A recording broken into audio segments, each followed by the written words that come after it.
Joining us now is political commentator Shemeka Michelle. Shemeka, always great to see you. Hope you are well there in North Carolina. Now we played earlier the clip of Zohran Mamdani with Donald Trump in the White House.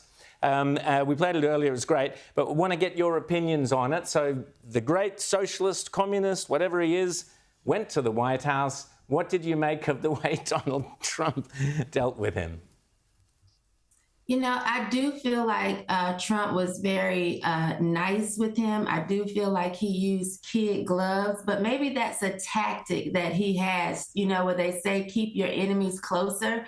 Maybe that's actually what he was doing. I've watched Trump over the years, and sometimes I don't agree with the way he goes about things, but it seems more often than not that his way is the right way. So I'm still just trusting in him as the leader of this country and hoping that he actually knows what he's doing. It's hard for me to think that you could meet a socialist or a communist halfway or try to get along with them, but he has been elected, he is in office, and so I'm just going to see how it all plays out.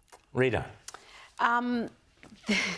He was very complimentary. I was shocked. Yes. They're both New Yorkers and he wants New York to succeed. He's had a big week. Cristiano Ronaldo, possibly the biggest sporting superstar anywhere in the world, was at the White House.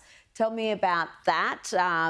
Donald Trump seems to be bringing together all sorts of people, including Nicki Minaj, who thanked the Trump administration for bringing attention to what is happening in Nigeria with the persecution of Christians. It's been a big week. Yeah, you know, this is one of Donald Trump's strong suits. He has the ability to bring people together. I think he's a very likable person, which is why the left works so hard to make people not like him. They actually have to make up lies and spin certain narratives so that he's not the person that he's always been. He was always pretty much beloved here, even by the hip hop community. So Nicki Minaj coming out and taking this stance is not really surprising to me. He was the American dream for so long until he looked to be a threat to the left or to the establishment. So I'm not surprised that so many people want to be around him, want to be in his presence. This is the type of person he is and has always been.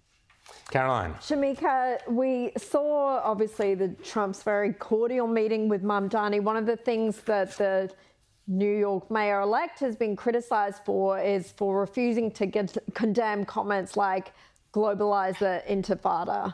Now, he walked that back a little bit in his campaign, but then in Manhattan this week, we saw a group of protesters outside a synagogue. I think we might have this clip.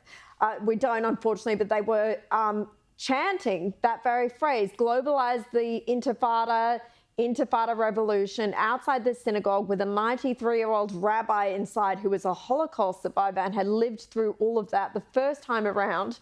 What did you make of that? Do you think that someone like Mamdani can really stamp out anti-Semitism in the city?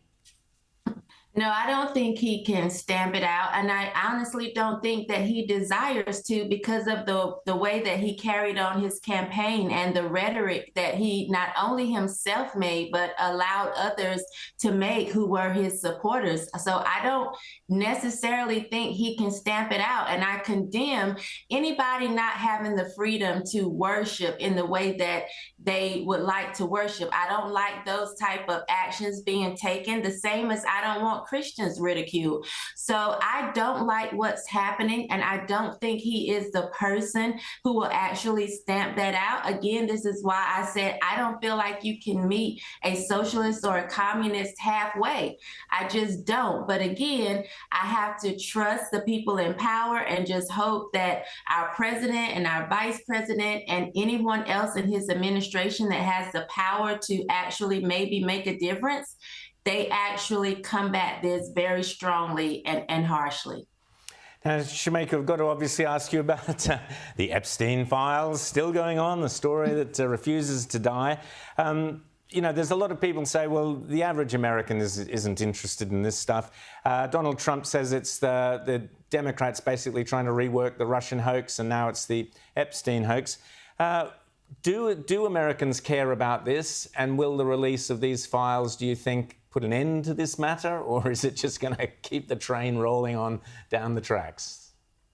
You know, the Epstein files remind me of Bebe's kids. You know, it doesn't die, it multiplies. Like, it's just not going anywhere. And no, I don't think the average American actually cares about the files. I think for most Americans, they care about living, being able to afford where they live, being able to afford food and gas.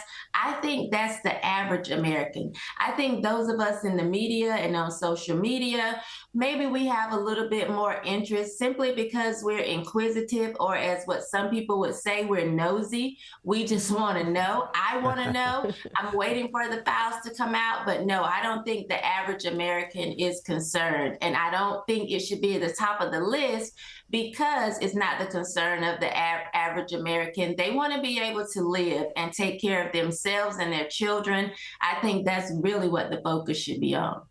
And Shemeka, Donald Trump named Bill Clinton and others. Did that? Where do your Democrat friends sit in this world? Would they be surprised to learn anything about Bill and Hillary Clinton, or is that just given that there was some pretty odd goings on with that couple? No, I think they would be concerned, but as they do so often, they would make excuses for them. So I don't think the concern would last long. They would find a way to spin it, and they would find a way to make their heroes or their so-called heroes look good. Again, for me, I would love to know if Bill Clinton was there, because I always say I have a ratchet little girl living on the inside of me who's just nosy, who likes drama and controversy, and I want to see it.